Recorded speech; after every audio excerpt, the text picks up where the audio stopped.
কি ব্যাপার?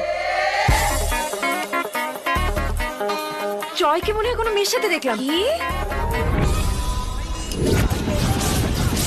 রিমা, তোর সন্দেহবাতিকটা না এবারে ছাড়। আরে দেখেছি বলেই তো বলছি, মিথ্যে কথা বলবো নাকি? চল তো এদিকে, চল তো দেখি কোথায় আছে। আমি জানি, আরে আমি জানি এখানে কোথায়?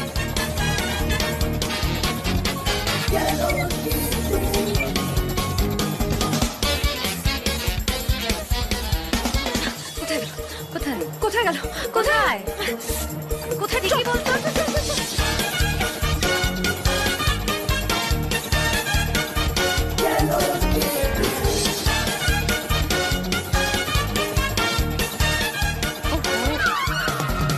ওহো রিমা, আমি বলছি আমি দেখেছি।